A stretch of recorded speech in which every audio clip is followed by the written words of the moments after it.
At exactly 6:42 a.m., on a fog-heavy Tuesday morning, Daniel Kovach stepped off the gravel road and into Black Pine Woods. No one ever saw him come back out. What makes this disappearance unsettling isn't just the silence that followed. It's the fact that Daniel had spent the last 2 years telling anyone who would listen that if something ever happened to him, there was only one man who could be responsible, and that man was powerful. Black Pine Woods sits on the edge of a small town that survives on loyalty and fear in equal measure. Everyone knows everyone. Everyone knows what not to say. Daniel Kovach didn't fit. He was a quiet man in his early 40s, a mechanic by trade, widowed, with no political influence, no money, and no family name that carried weight. Just grease-stained hands and a stubborn sense of right and wrong. That stubbornness made him dangerous. 2 years before he vanished, Daniel discovered something he was never meant to see while repairing a county-owned SUV, a false compartment, cash, ledgers, names, dates, payments, tied to zoning permits, land seizures, and a private development project that had displaced dozens of families. All of it pointed to one person, Councilman Victor Hale. Victor Hale was untouchable. He funded schools, donated to churches, and sponsored local police initiatives. In public, he was generosity itself. In private, people whispered his name like a warning. Daniel didn't whisper. He went to the police. The report disappeared. Then the inspection records vanished. Then Daniel started getting pulled over, fined, audited, inspected. His garage failed safety checks for reasons no one could clearly explain. When Daniel tried again, this time with a regional journalist, the journalist backed out within 24 hours. No explanation. Just a tight voice on the phone and one sentence, "I can't help you. Please don't call again." Daniel began documenting everything. Audio recordings, copies of ledgers, a journal hidden behind a false wall in his garage. And then came the threats. Not dramatic ones. No anonymous letters. No masked men. Just Victor Hale himself. One evening, Hale walked into Daniel's garage unannounced. No security. No raised voice. Just calm confidence. "You're chasing shadows," Hale said, glancing around the shop. "Men like you get hurt doing that," Daniel replied. "Men like you count on silence." Hale smiled. That smile would haunt Daniel's final days.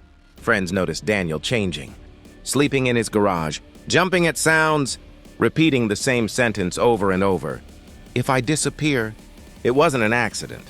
He mailed copies of his evidence to 3 different addresses, one to a post office box under a fake name, one to an out-of-town cousin, one he never said where it went.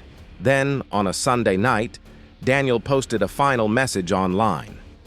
"Tomorrow morning, I'm going to make sure the truth can't be buried." At dawn, he parked his truck by the edge of Black Pine Woods. Security. Cameras caught him walking past the tree line.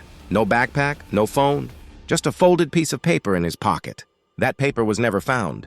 Search teams scoured the woods for weeks. Dogs lost the scent within minutes. No blood, no struggle, no remains.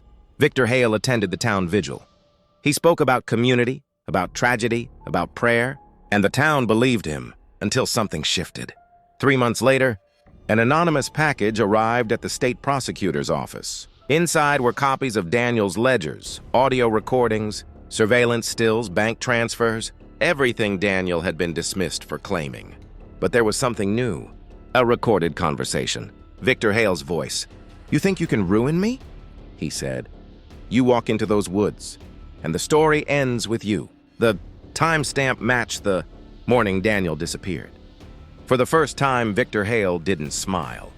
Investigators reopened the case. Federal agents arrived. Properties were searched. Accounts frozen. Victor Hale resigned for health reasons. Then came the arrest. The town watched as the man who once controlled everything was led away in handcuffs. His face pale, his confidence gone. Justice, it seemed, had been served. At Daniel's empty graveside memorial, people cried for the man they hadn't protected when it mattered. They called him brave. They called him honest. They called him a hero. Too late. But one question remained unanswered. Where was Daniel? 6 weeks after Victor Hale's conviction, a park ranger hiking deep in Black Pine Woods found something wedged beneath a fallen tree. A weatherproof container. Inside was Daniel's journal. The final entry was dated 3 days after his disappearance. It read, "If you're reading this, the plan worked. He thinks I'm dead. That was the only way to win. Authorities never confirmed whether the handwriting was authentic." The journal ended abruptly. No explanation, no location, no signature. To this day, no remains have been found. No sightings confirmed, and somewhere beyond the reach of power, fear, and silence, a man who walked into the woods may still be watching. The journal should have ended the story, but instead it reopened a wound the town had tried to seal shut. State investigators quietly confiscated the container, logged it as evidence, and told the ranger to forget what he'd seen. He didn't. Neither did the detective assigned to re-examine Daniel Kovich's disappearance. Her name was Mara Ellison, and unlike most people in Black Pine, she had no history here, no favors owed, no fear of old power structures. What bothered her wasn't what the journal said, it was what it implied. A man doesn't fake his own death without help, resources, and a reason far bigger than revenge. The handwriting analysis came back inconclusive, similar but not definitive. The ink was commercially available. The paper couldn't be dated precisely. Officially, the entry was treated as a cruel hoax or a delusion written before death. Unofficially, Mara noticed something no one else mentioned. The entry referenced the plan, not my plan, which suggested Daniel wasn't acting alone. She began retracing Daniel's final weeks, not from the garage or the woods, but from the people who had dismissed him. The journalist who backed out first refused to speak. Then he drank himself into a confession. He admitted he'd received a call from a private number, a voice that calmly listed his children's school schedules, his mortgage balance, and a past mistake that would have ended his career. The call ended with one sentence: "Some truths cost more than others." Mara next visited the out-of-town cousin. The cousin swore Daniel's package never arrived, but Mara noticed fresh drywall in the garage. Behind it, wrapped in plastic, was a hard drive. On it were videos Daniel had never shown anyone, meetings filmed from across the street, quiet handshakes, envelope exchanges, and one face that froze Mara's blood. Victor Hale hadn't been the top of the pyramid. He'd been a gatekeeper. The real power sat higher, quieter, untouched by scandal. A name appeared again and again in the metadata of the files, scrubbed from documents but embedded in timestamps and routing paths. Elias Crow. Crow was never elected. He didn't donate publicly. He owned land trusts, logistics companies, and private security firms that operated just within the law. When Victor Hale fell, Crow disappeared from the town entirely, selling properties at a loss and moving assets overseas. Mara requested federal assistance. The request was denied within hours. She was advised, gently but firmly, to stop digging. Instead, she followed the only lead Daniel had left that hadn't been traced: the third package. Postal records showed it was delivered, but not where. It had been rerouted multiple times, ending at a rural sorting facility scheduled for demolition. Mara broke in the night before the building was torn down. Inside a rusted locker, she found a burner phone sealed in wax. It turned on with 1% battery remaining. One message waited: a single video file. Daniel appeared thinner, older, but alive. He looked directly into the camera and said, "If you're seeing this, they've already decided I'm a ghost. That means I'm finally useful." He explained that Victor Hale had been bait. Hale believed fear alone would silence Daniel. Crow believed disappearance would erase him. Daniel used that belief. With help from someone inside Crow's operation, Daniel staged the walk into the woods, leaving behind just enough uncertainty to keep the search unfocused. The woods weren't an escape. They were a diversion. Daniel said he couldn't return, not yet. The machine was bigger than one arrest, bigger than one town. He ended the video with a warning: "If this reaches you, they know you're looking. Trust no one who tells you the case is closed." The phone died. 2 days later, Mara's apartment was broken into. Nothing was stolen. Her case files were rearranged. Not missing, just reordered, as if someone wanted her to know they'd been touched. That same night, a private security firm acquired the land around Black Pine Woods.